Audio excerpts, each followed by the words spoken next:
My name's Will, and I want to talk to you today about my friend Lindsay.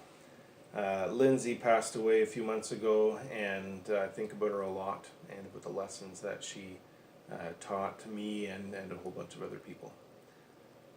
When we gathered together for her funeral, it was a beautiful time, and a wide assortment of people showed up. Because Lindsay was the kind of person who valued everybody regardless of who they were, what they looked like, what circles they thought they might fit into. Lindsay had a really weird hobby, at least I thought so.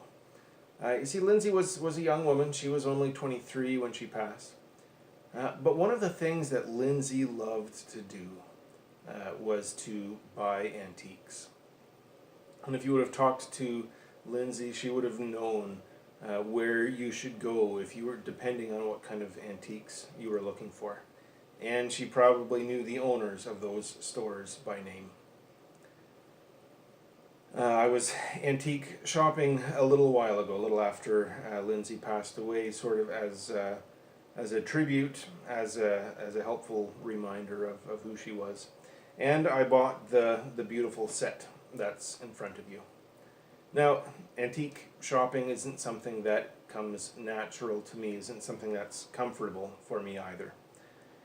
You see, if you've walked around an antique store with a cynic, with a skeptic, or maybe that cynical voice that you hear as you walk the aisles of the antique store is your own.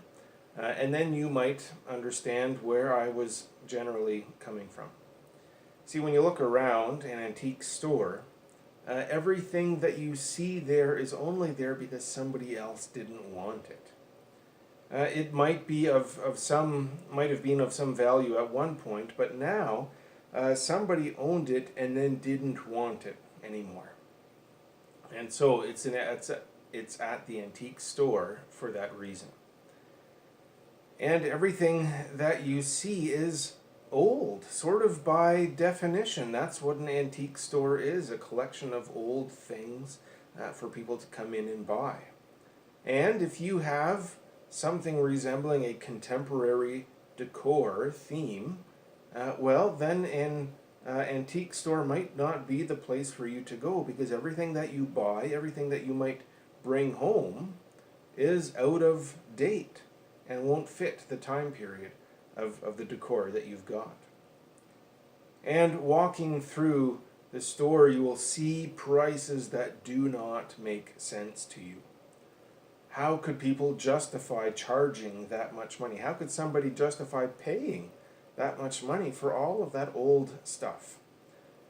One of the things that I saw there, I was looking for tea type things, and I thought I might find some nice teacups. Well, there was a cup and saucer from when Queen Elizabeth had visited this part of Canada in the 1950s. Well, that was a nice memento. That would have a story to it, and so I could justify buying it to be able to tell that story. But I won't say how much it cost or how much I was willing to pay for it. But I will say there was a chasm between those two numbers. When you buy antiques, you have to be ready to pay something. And most of the time, if you're going in there with a negative impression of what you see, the price that they're asking likely won't be the value that you have ascribed to that item. But if you go to an antique shop with someone like Lindsay, someone who loves buying old things, loves pretty things, old things, neat things, cute things, well then, your experience will be entirely different. You see, when you look at the antiques through those eyes, well then all of a sudden you will see different things. So this teapot that I got is designed like an old English cottage, and so is the little sugar dish that I've got and the creamer that comes with it. And so somebody designed that. Somebody had learned the artistic ability to do that, and they picked out the color patterns and they organized everything. They had ivy growing up the side of it. And so what were they thinking as they put that together? And I mean that in a positive way. What were they thinking? This could very well have been a model of the cottage that they grew up in England. It could be the model of a cottage that they loved visiting. Well, then all of a sudden it isn't weird and tacky. Then when you can see it through the loving eyes of its creator, then all of a sudden this tea set has value and worth. Now, I have this on its own shelf. It doesn't fit other things. But there may very well be a set of tea cups and maybe even saucers that goes with this. And now, the next time at an antique store, which, to be honest, might not be a little while from now, but the next time that I'm there, I will be looking for something that goes together with this. Because when you see something, and you see that it has value and worth and beauty, then you can very easily imagine other things that would go well with it. Other things that would look good with it. And if you have a collection started, if I started with this cottage teapot, and I found another cottage teapot, and I found a whole bunch of cottage tea cups, well then all of a sudden I would have a collection that was growing.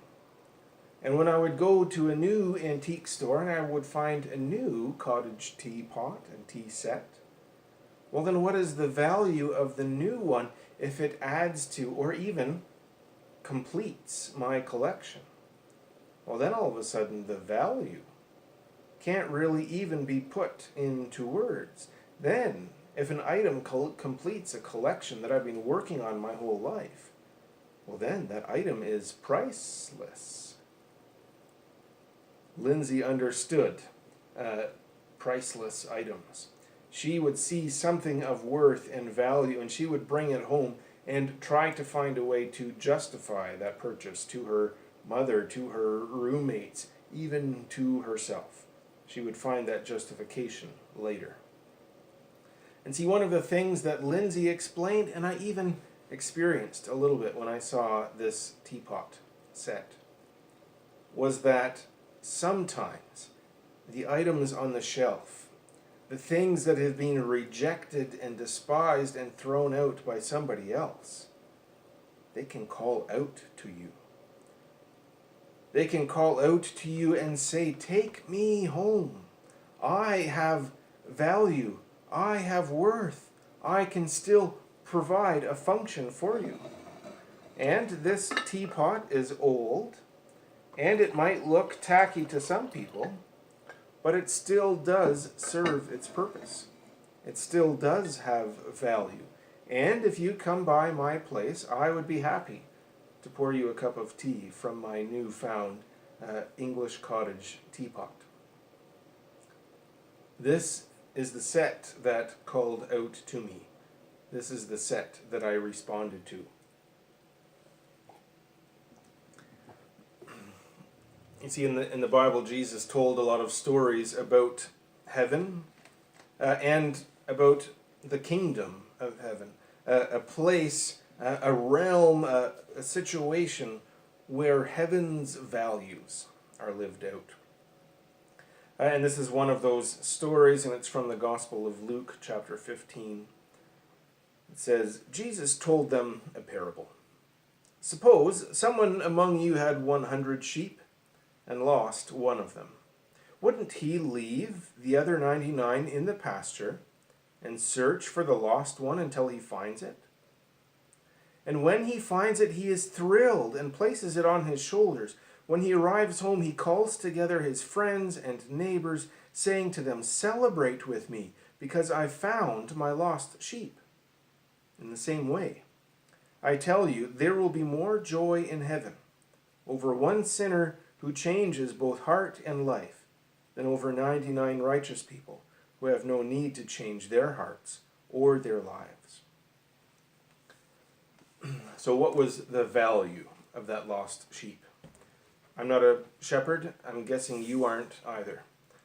And so for us, the value of that lost sheep seems to be 1% of the overall flock. And I imagine the other 99 sheep wouldn't have ascribed a whole lot of value to that one sheep either. You see, when the shepherd was off retrieving that sheep, while the shepherd was off fighting off predators, was off climbing down cliffs to reach into the spot where that sheep had fallen, well then, during that time, the other 99 sheep were put at risk, were put in danger. But the shepherd knew the value of that sheep. The shepherd saw the worth of that and was willing to take the risks. And when that sheep was restored, well, then there was celebration. One of the things I loved about Lindsay was the way that she reached out and made friends with people from all sorts of parts of her life. If she was in a room and she saw somebody who didn't feel like they fit in, that was the first person that Lindsay would talk to. And so there were a lot of people who came to celebrate her life, who came to mourn her passing, who had benefited from that part of Lindsay's personality. When she saw somebody who was on the outskirts of society, someone who was on the outskirts of that particular social group, she didn't see somebody who had been rejected. She didn't see somebody who was out of time or who provided no worth or value to their community. No, Lindsay saw someone who had value, who had been lovingly created, who fit in somewhere, even if it wasn't in that particular place, and who deep down was reaching out, was beckoning for someone to love them and to see their value. See, Lindsay had a lot of hope that she would go to heaven when she died, and she wanted other people to experience that too. Because Lindsay tried to live out heaven's values, the values of the kingdom of heaven, here on this earth. Because when she went to the antique store and she saw the antiques that were there, they weren't just items on a shelf for her. Lindsay identified with the antiques. And it sounds strange to say, but she told me as much, that when she saw them there, she felt bad for them, just like she felt bad for people who didn't fit in. Lindsay understood. She had been sick very often in her life, and so she was often fragile. She was often unable to keep up with the people who were around her, and so she understood what it felt like to be left out, and she didn't want anyone to feel that. She didn't want anything to feel that. So I want to encourage you in the words of my friend Lindsay and the example of Jesus. Look around you. There are people all around you who are crying out to be loved and valued. And if that person is you, and I think we are all there, even if only from time to time, remember that when Jesus walks through the antique store of this world, he sees the infinite worth, the infinite value of all of the items on the shelves, of all of the people crying out to be loved. So, cry out. Cry out to God, and he will love you, and he will receive you, because you too were lovingly created. You too belong. You too have worth. You too are loved. And just as you beckon out to be loved, Jesus is beckoning you to receive his love. Thank you.